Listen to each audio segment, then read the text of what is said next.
आज आम्ही आपल्यासमोर एक छोटीशी नाट्य प्रयोग सादर करत आहोत.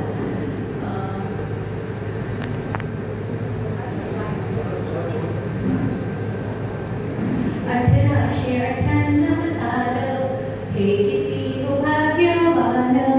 1898 साल हे किती हो भाग्यवान.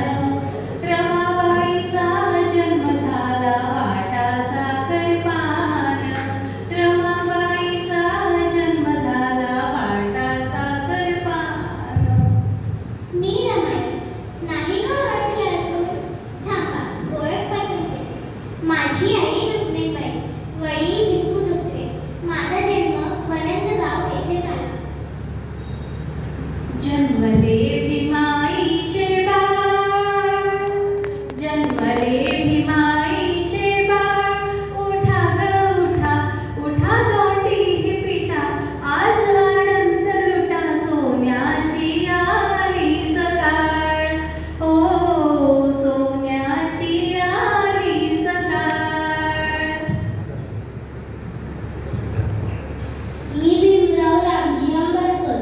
14 एप्रिल 1891 साली मध्य प्रदेशातील महू या गावी सुभेदार रामजी सरकारच्या घरी माझा जन्म झाला.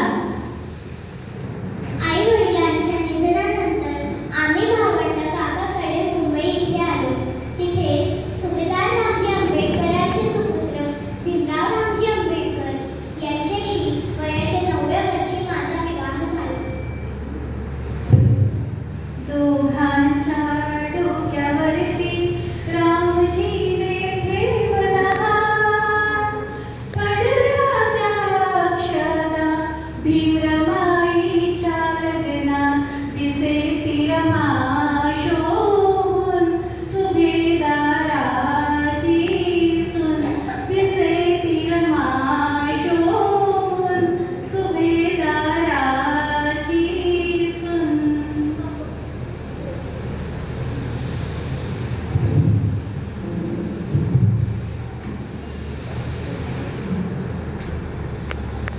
लग्नानंतर काही दिवसात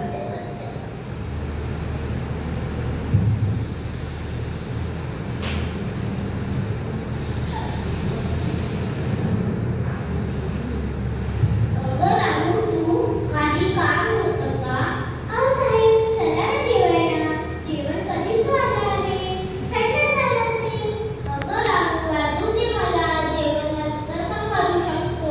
अभ्यास करताना तुम्हाला भूक तहान लागत नाही का?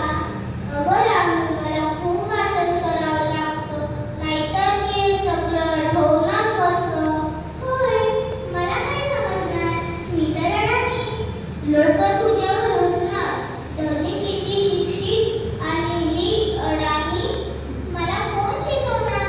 मी शिकवणार तुला, जसे ज्योतिरावांनी सावित्रीबाईंना शिकवले, अगदी तसंच.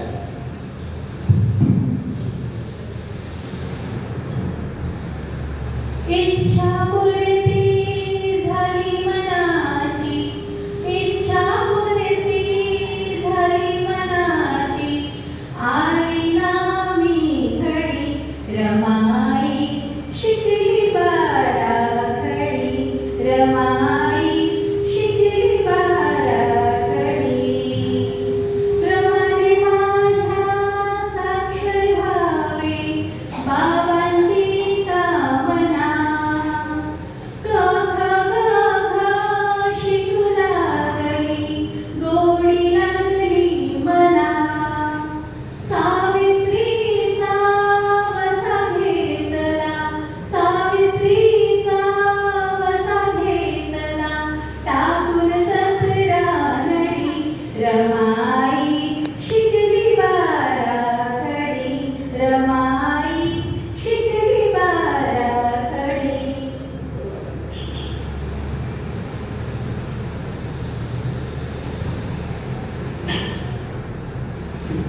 तिथून ते रमाईला पत्र लिहितात. ते लिहितात, गंगाधर बद्दल ऐकून दुःख झाले, पण तुझं दुःख मोठं, कारण तू त्याची आई आहे. कंदरामू, मला तुला काहीतरी सांगायचे होते. इथे माझा उपासमार होत आहे, तरी मी पैसे पाठवण्याचा प्रयत्न करेन.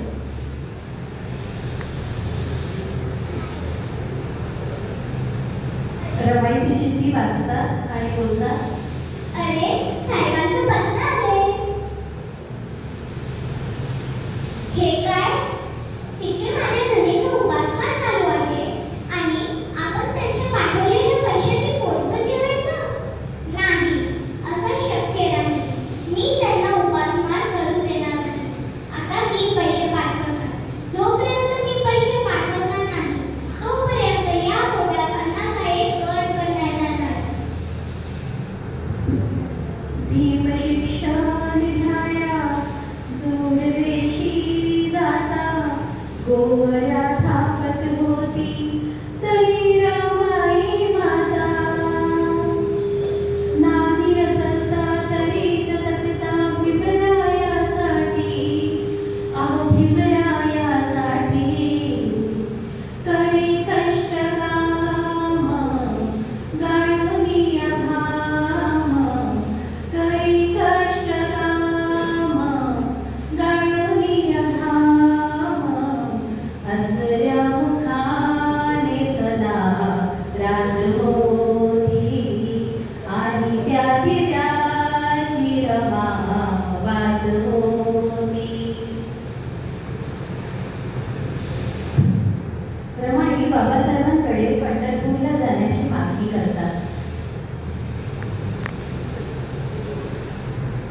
बंद करून